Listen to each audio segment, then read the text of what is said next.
As of right now, Dragon's Dogma 2 is my most anticipated game of 2024.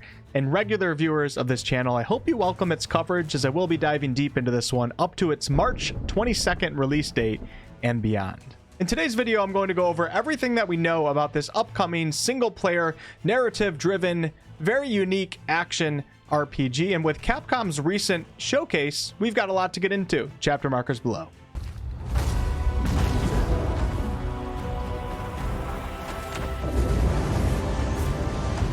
So March 22nd is the official release date. The leaks turned out to be true, and I, for one, am very happy that we have something to really look forward to in Q1 of next year, 2024.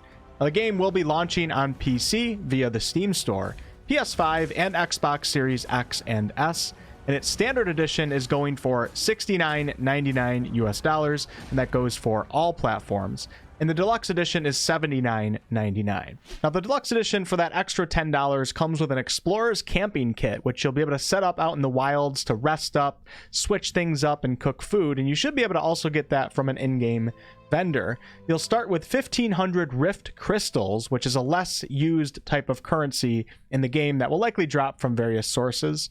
Now, Rift Crystals can be used for hiring more powerful pawns. There will probably be a Rift Merchant to get a few special items from. You get the Dragon's Dogma music and sound collection, which will allow you to change some of the in-game music and sound effects to sound like Dragon's Dogma 1, for those of you that have that nostalgia. You get a Wake Stone, which restores the dead to life, including you, the player, and you'll definitely be able to find those in-game. You get the Art of Metamorphosis, which I'm assuming is a way to edit your character's appearance. You get Harpy's Snare Smoke Beacons, which will likely lure and trap those annoying harpies. An Ambivalent Rift Incense, which should change pawns' inclinations. A Heartfelt Pendant, which I think is a gift that you'll be able to give to others to increase your reputation and relationship with them. And a Makeshift Jail Key, which should help you escape from jail. If you didn't understand some of that, you'll understand more as we get through the video and I explain Dragon's Dogma mechanics. Nothing too crazy here, and since this is a single player game, it doesn't really matter if some players get a little bit of a head start. It's really not that big of a deal, but really up to you if you value that stuff. Now, there's also a pre-order bonus for both the standard and deluxe editions. If you pre-order the standard edition, you get some bonus starting weapons, with each weapon representing each of the 4 starting vocations, and we'll get into class stuff later in the video. And a deluxe edition pre-order gets the standard edition bonus weapons, plus this Adventure's Safeguard Ring of Assurance, whatever that is. Moving on. So yeah, this is the long-awaited sequel to Dragon's Dogma 1, which came out way back in 2012, with its Dark Arisen version coming out in 2013. DD1 was a very well-received game, although it kind of turned into a bit of a cult classic. It didn't really get as big as I would have expected it to get. But with its combat system and its pawn system, this game really has some standout features that I think DD2 is going to also bring to the table to a much wider audience. Now, in my opinion, DD1 has one of, if not the best, action combat systems that I've ever experienced. And from all the footage that we've seen with DD2, it doesn't look like it's going to disappoint. So a quick introduction to Dragon's Dogma 2 combat, which appears to have been simplified a little bit from Dragon's Dogma 1. All characters appear to have a basic jump and a dash activated by X and circle on a PlayStation controller. And they have a grab, which is activated by R2. Hands down, one of the most fun things to do in Dragon's Dogma 1 was to grab an enemy, sling them over your shoulder, walk up to the edge of a cliff, and then yeet them off. And yeah, you can do this in DD2 as well. The drink. It's on fire. I gotta help. Square and triangle are vocation and weapon abilities, and if you hold down L1, it changes those abilities to a different set of abilities that you have slotted. So this archer has loose and then knock kick, but holding down L1, it changes to barrage shot and sweep shot. Pressing R1 in DD2 appears to be a really basic but useful ability associated with your vocation and weapon. Not sure if it's able to change or not, but the archer has steady shot, the thief has swift step, and the fighter has defend, which will hold its shield up. In DD1, if you were playing as a Strider vocation, for example, L1 would activate your bow skills and R1 would have you pull out daggers, but this does not appear to be a mechanic in Dragon's Dogma 2. As of now, I would say that your vocation choice is tied to a specific weapon type. It does not look like you'll be able to switch to a secondary weapon. If you want to use a different weapon type and style, let's say you want to switch from two-handed to bow and arrow, you got to change your vocation from warrior to archer. Pretty simple combat system to latch on to and understand, but I will say Dragon's Dogma is not really a mindless hack and slash game. There's more to it than that. And let's start with the stamina bar, which does drain when running, carrying, grappling, and when using certain skills and spells. Managing that was a big part of DD1, and I would imagine that it will be similar for DD2. You can also climb on the backs of creatures, some of which may actually fly away with you on them. Many creatures in the game have weak spots where it becomes very beneficial to target specific areas of that creature, sometimes a necessity.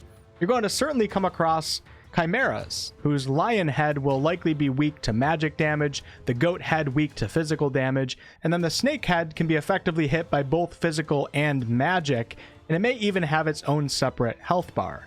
Mechanics like that turn a combat system that's simple at first glance into a more nuanced, engaging activity, and man, it's just so much fun. Try Dragon's Dogma 1, it still holds up pretty good. And on top of all that, you of course are also working with your pawns, which is another unique standout feature of Dragon's Dogma. So pawns are like hireable NPC allies, and you can have up to 3 of them with you at a time. One of your pawns will be your own completely customizable pawn that will level as you gain experience. And this particular pawn acts more like a real companion. If they die, you will likely have to go to a rift stone to get them back.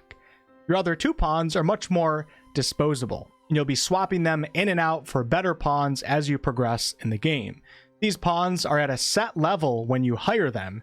They can be great at first, but as time goes on, they'll eventually start to fall behind, and that's when you swap them out for higher level pawns. One cool aspect from both DD1 and DD2 is that you can use pawns from other actual players.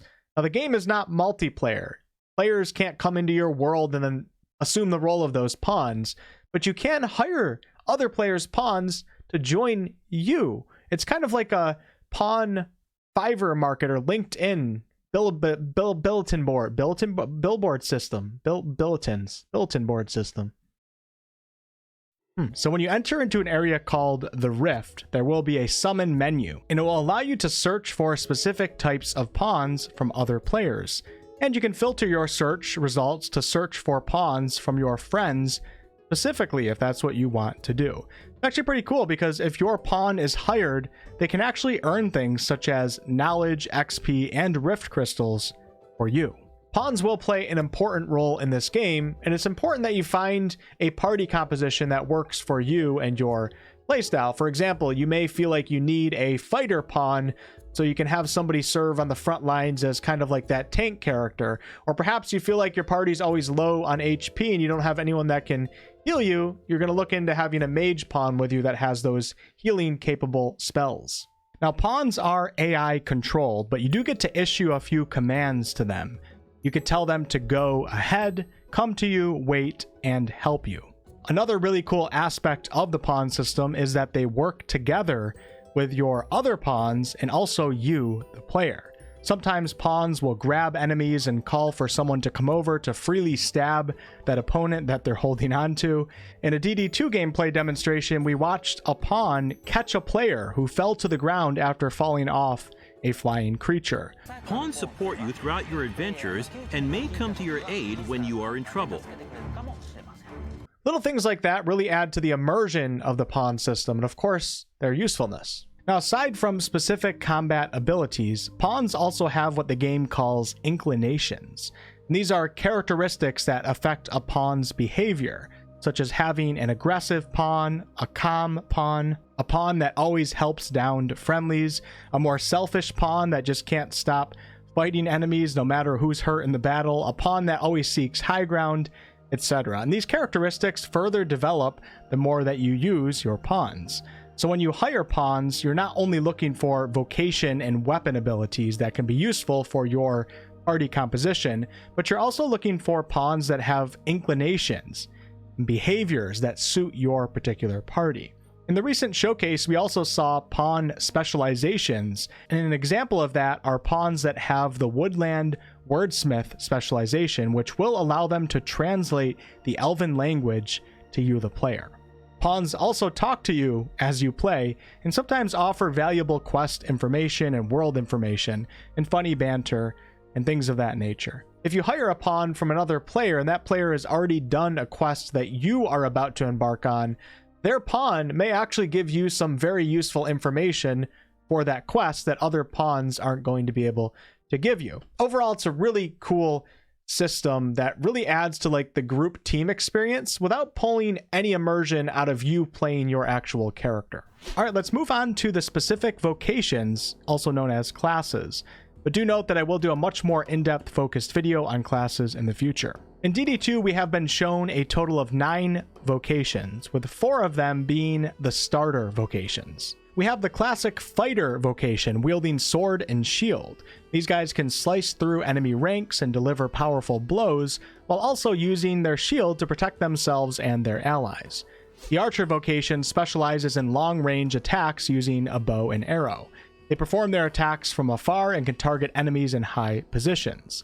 The thief attacks with deadly speed, dealing rapid and consecutive strikes with daggers in both hands, while exhibiting outstanding mobility. They quickly step away after striking, exploit openings to cling onto enemies, and inflict heavy damage, and they may also steal from NPCs and enemies. The mage wields a staff and offers support to their party in various ways, from launching magic attacks, offering enchantments that bolster their party members' weapons, to casting healing spells, and so on. And those are the 4 starter vocations that you'll be able to choose from at the start of the game. But as you progress, more vocations will become available. In DD1, the advanced and hybrid vocations became available upon reaching level 10. And yes, you can change your vocation in DD2 by visiting certain NPCs, but it will cost you some discipline points. In DD1, I remember switching it up quite a lot to try out new things. It wasn't really a big deal. So our remaining 5 vocations are the Trickster, which can conjure illusions through the smoke created by its unique weapon called the Censer. This vocation can use illusions to deceive enemies into fighting against their own. They also have the ability to temporarily increase the power of pawns beyond their limits. Trickster is exclusive to the Arisen, which means that pawns won't be able to be this vocation, just you, the player. The Warrior vocation boasts a robust physique, specializing in direct combat, with the strength to endure enemy counterattacks. Warriors are masters of two-handed weapons, such as the Great Sword and the Hammer, so it does appear that you have the choice with this vocation between 2 different types of two-handed weapons. The strike that is unleashed after charging power with the Warrior and identifying an opening is among the most powerful attacks of all the vocations. The Magic Archer, like the Trickster, is exclusive to the Arisen, you the player, and this vocation excels in long-range combat with their magical arrows.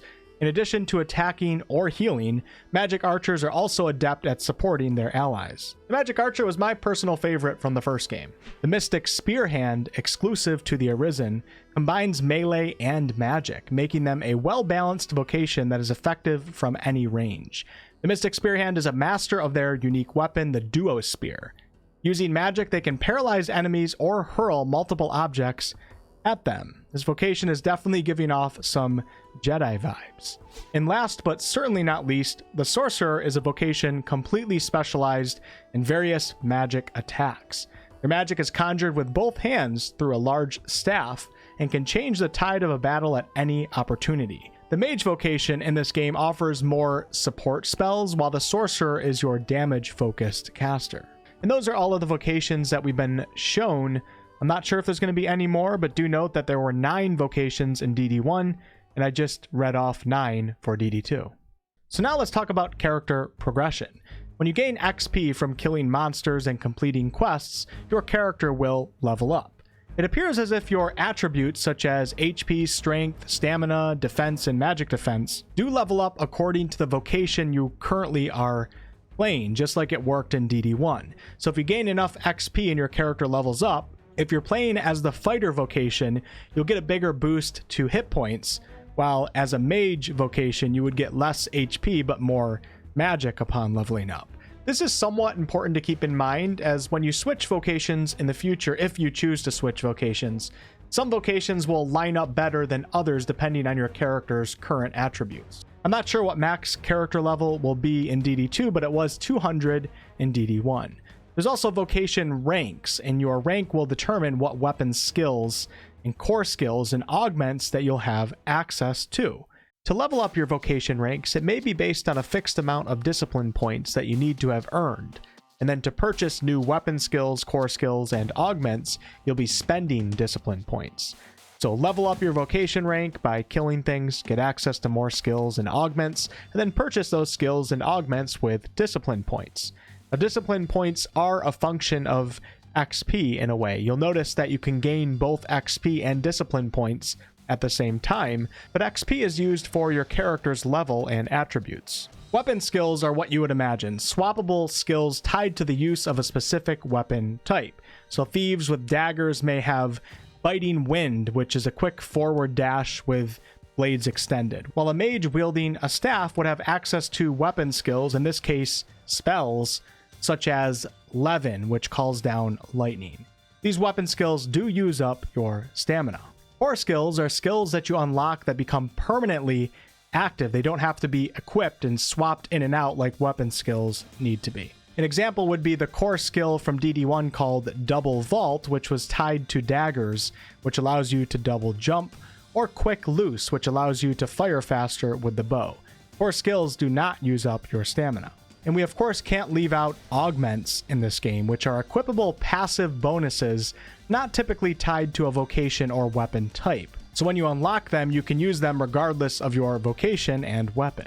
Augments can do things such as enhance your stats, such as giving you a boost to hit points, aid performance in battle by giving you higher damage, improve movement, etc.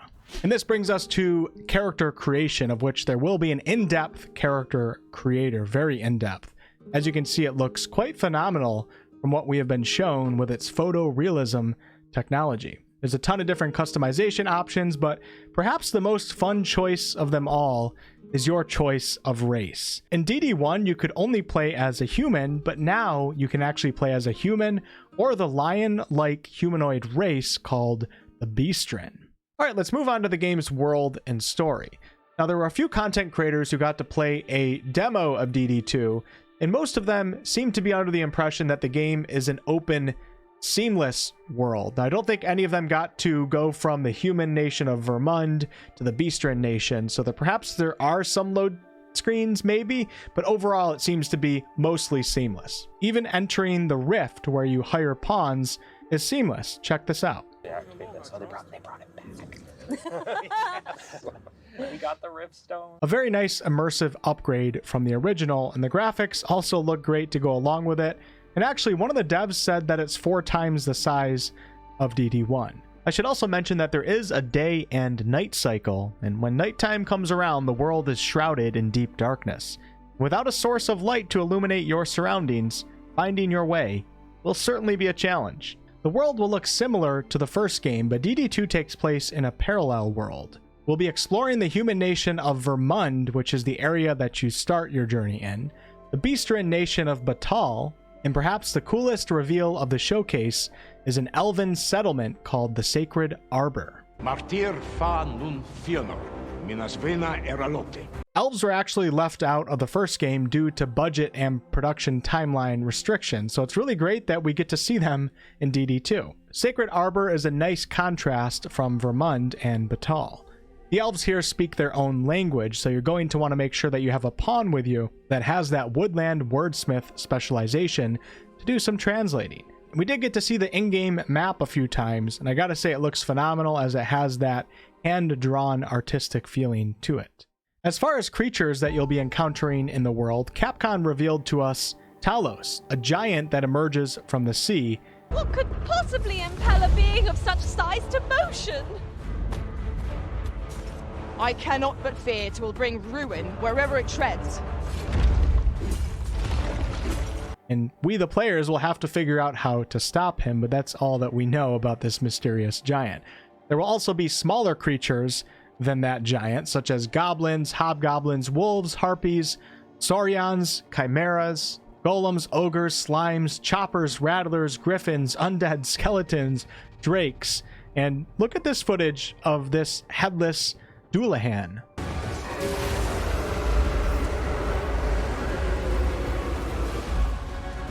Pretty sick. Now, it does appear that players will be able to sometimes use certain flying creatures to help them traverse the landscape quicker. Although I should point out that those creatures may not always be friendly. And there's also traveling ox carts, and if you find yourself dozing off while on board, you may quickly arrive at your destination. On to the story. So you, the player, are playing as an Arisen whose heart has been stolen by a dragon, which is also how the first game starts. In simple terms, Arisens are basically like superhumans that have the potential to become the Seneschal, which is the steward to the world, basically a god. Part of that process is defeating the very dragon that took your heart. Your pawns that will be at your side are otherworldly beings devoted to serving the Arisen, and I'm sure the in-game story and lore telling will reveal more about that. DD2 features a multitude of different story characters that you'll be interacting with on your journey to slay the dragon and claim the throne, and your relationship with these characters will differ greatly depending on your own actions. We have Ulrika, the young leader of Melv, and she has a strong sense of responsibility and trains diligently to protect her people. When the Arisen was wounded in the dragon's attack, she nursed them back to health. The leader of Battahl and high priestess to the lambent flame is Nadinia. Educated as a royal from an early age, she became the head of her nation at a young age. She has earned the trust of the people of Battahl thanks to her kindness and her desire for peace and prosperity in the nation. Brant is the honest and righteous captain of the palace guard. He has been demoted among the royal court for opposing the queen regent. Concerned for the best interests of Vermund, he offers his cooperation to the Arisen. Queen Disa, queen to the previous sovereign of Vermund, took charge of the kingdom's government after his death. She schemes to install her beloved son Sven as the next king. She has the grace and haughtiness of royalty and is cool-headed and disdainful. Minella is a Beastren who leads the guard of the lambent flame, protecting the high priestess and her acolytes. She is fiercely loyal to Empress Nadinia, who treats her people equally. Following that example, she is concerned about discrimination between races and strives to be more righteous herself. Wilhelmina is the proprietress of the Rose Chateau in Vermund's capital. Her patrons include many influential members of nobility. An enigmatic woman, she combines her enchanting charm with intelligence and open-mindedness. The beloved son of Queen Regent Disa is Sven, and he is a candidate to become the next consul ruler. He is not party to his mother's conspiracies and is concerned with doing what is right. He has a princely elegance, but his boyish sincerity sometimes turns to naivety. Glindwer is a young elf with an air of gentleness and timidity that is rare among the usual haughty elves. He is interested in the tools that humans use and is fluent in the human language.